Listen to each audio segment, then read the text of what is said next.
क्या आपको भी गर्मी में बार-बार पेट दर्द या गैस की शिकायत होती है?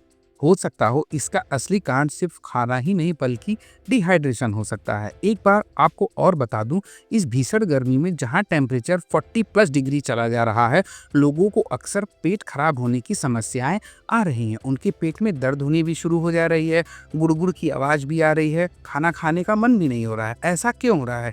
जरा सी लगन में लोग सीजन बाहर खा ले रहे हैं तो उनके पेट में प्रॉब्लम हो रही है। और तो और लोग ये भी कह रहे हैं कि लीवर में सूजन हो जा रही है, आंतों में सूजन हो जा रही है। तो बिल्कुल घबराएं नहीं, ऐसी कोई समस्या जल्दी नहीं आती है। आपको स्क्रीन पर 2 कॉम्बिनेशन दिख रहा होगा, एक इस साइड और एक इस साइड।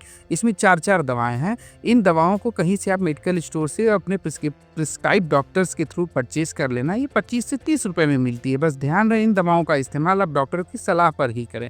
ये ऐसी मेडिसिन है जो आपकी सारी समस्याओं को बस 5 मिनट के अंदर सही करने की कैपेबिलिटी रखते हैं। आज हम बताएंगे कि गर्मियों में पेट क्यों बिगड़ता है, डिहाइड्रेशन इसमें बड़ी भूमिका निभाता है और इससे बचने का सबसे आसान और घरेलू तरीका क्या है। चलिए इसके बारे में हम चर्चा करते हैं। वीडियो में अंत तक बने रहिएगा क्योंकि ये 5 मिनट की वीडियो जो आप रोज गलती करते हैं उससे आपके पेट की सबसे बड़ी दुश्मन होती है, उसको यह मेडिसिन बिल्कुल सही कर सकता है। तो चलिए जानते हैं गर्मियों में पेट खराब होता क्यों है। देखिए, गर्मियों के मौसम में टेम्परेचर या तापमान बढ़ जाता है, साथ ही अधिक पसीना निकलता है। इस पसीने के साथ बॉडी के जो इलेक्ट्रोलाइट जैसे सोडियम, पोटेशियम, क्लोराइड होते हैं, ये बॉडी के पाचन संतुलन को अनमेंटेन कर देते हैं और इलेक्ट्रोलाइट्स हमारे बॉडी में कम हो जाते हैं। धूप लगने से बॉडी खुद को ठंड रखने के लिए रीइवेपोरेट करती है।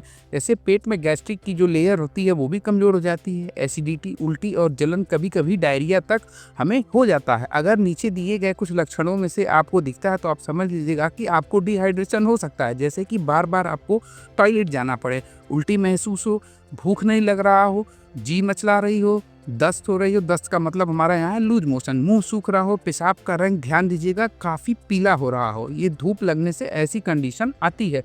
पेट के अंदर से बार बार आवाज़ें आना, हल्की पेट में ऐंठन होना, अगर ऐसी समस्या हो रही है तो आप सतर्क जाएं। ठीक है, बात करते हैं इनके इलाज के बारे में ताकि आपकी पेट बिल्कुल ना बिगड़ सके। तो सबसे पहले आप घर पे यूज़ करें, सबसे ज़्यादा पानी पिएं क्योंकि जैसे पानी बार बार पीने से आपको कोई प्रॉब्लम नहीं होगा। और अगर पॉसिबल हो तो ORS अपने पास रखें जो WHO रिकमेंडेड हो। इसको 1 लीटर पानी में 1 पाउच डाल के आप पी सकते हैं। बाहर का तला भुना बिल्कुल अवॉइड करें। अगर खाते हैं तो भरपूर मात्रा में पानी पिएं। देखिए, कुछ ऐसी दवाएं हैं जो आपको अपने पास इमरजेंसी के तौर पे रखनी होती है। मैंने ORS का जिक्र कर दिया। स्पोरिलैक DS या विजिलैक आता है जो प्रीबायोटिक और प्रोबायोटिक होता है। इनको आप रख सकते हैं। गैस की गोली, रेबिप्राजोल, पेंटाप्राजोल, DSR जो आते हैं, इनको आप डॉक्टर की सलाह से रख सकते हैं। ठीक है, अगर समस्या गंभीर हो तो आप कौन सी दवाई ले सकते हैं। तो सबसे पहले आप अपने डॉक्टर के पास जाना है और उन्हीं की सलाह लेनी है। बाकी कुछ दवाओं के बारे में मैं बताता हूँ जो ज़्यादातर डॉक्टर्स के द्वारा रिकमेंडेशन में दिया जाता है। अगर पेट में दर्द हो रहा है, लूज मोशन हो रहा है, गैस या पेट में मरोड़ जैसी दिक्कतों का सामना हो रहा है तो कुछ दवाएं बेहतर असरकारक हो सकती हैं, लेकिन इनको आपको डॉक्टर के ही सलाह पर लेना है। सबसे पहले हम बात करते हैं नावफ्लॉक्स TZ के बारे में। ये दवा आपने कई बार देखा होगा मार्केट में। ऐसा होता है कि पीले रंग की बड़ी गोली होती है, कॉमन एंटीबायोटिक होती है जो पेट में इन्फेक्शन को कंट्रोल करती है और यह एंटीबायोटिक बहुत फेमस होती है।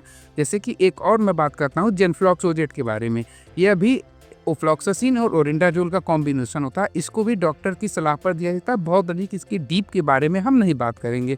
एक हल्की ग्रीन कलर की गोली होती है, इसे हम लोप्रामाइड टैबलेट कहते हैं। ये डायरिया को तुरंत कंट्रोल करता है। गांव देहात या और भी जगह ये बहुत अधिक चलता है, लेकिन इसका आप सिर्फ इमरजेंसी में यूज कर सकते हैं। एक आपको टैबलेट दिख रहा होगा इंट्रोक्यूनाल। ये काफ़ी 50 साल से आता है। ये आमतौर पर एम्बेसिस को हल्के पेट के संक्रमण में दिया जाता है। अगर आपका जो पॉटी होता है वो काफ़ी बदबूदार होता है, मरोड़ के साथ आ रहा है, पेट में ऐंठन हो रही है, तो इंट्रोक्यूनाल बहुत ही बेहतरीन तरीके से काम करता है।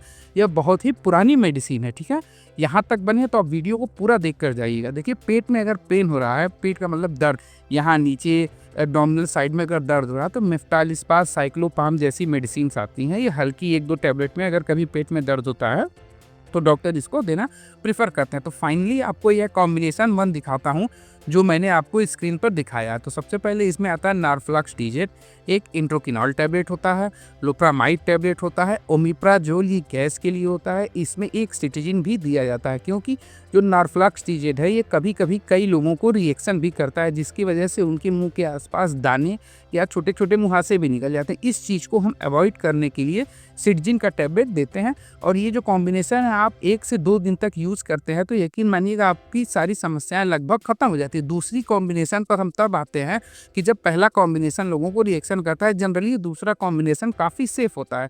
इसमें सब कुछ वही रहेगा, बस जो नॉरफ्लॉक्स है उसकी जगह पर आपको जेनफ्लॉक्स ओजेट दिया जाता है। ठीक है, मैं फिर से आपको रिपीट कर देता हूँ, जेनफ्लॉक्स ओजेट रहेगा, इंट्रोकिनॉल रहेगा और ये लोप्रामाइड टैबलेट रहेगा, ओमिप्राजोल रहेगा। ठीक है, ये टैबलेट आपको देने से 2 से 3 दिन में अगर आपको कोई प्रॉब्लम हो रही है तो ये समस्या दूर हो जाएंगी। लेकिन ध्यान रहे ड्यूरिंग प्रेगनेंसी इन सब में से किसी मेडिसिन का आप खुद इस्तेमाल कतई ना करें बिना गायनकोलॉजिस्ट की सलाह के। ठीक है, अगर ये सारी मेडिसिन चलती हैं, शुगर ब्लड प्रेशर है और दिन में 2 से 4 बार आपको डिहाइड्रेशन हो रहा है तो आप 2 गोली इंट्रोकिनॉल सुबह शाम लेकर खुद को कंट्रोल कर सकते हैं। ये विदाउट नारफ्लॉक्स या जो ये ओजेड है, अगर इनसे नहीं कंट्रोल होता है तब आप एंटीबायोटिक की तरफ जा सकते हैं। बेहतर होगा आप अपने डॉक्टर से कांटेक्ट करें। ठीक है, इन सब मेडिसिन से बचने के लिए आप एक बेहतरीन काम कर सकते हैं, आप 5 से 6 लीटर डेली पानी पीजिए। यकीन मानिए इसमें से किसी मेडिसिन लेने की आपको कोई ज़रूरत नहीं पड़ेगी।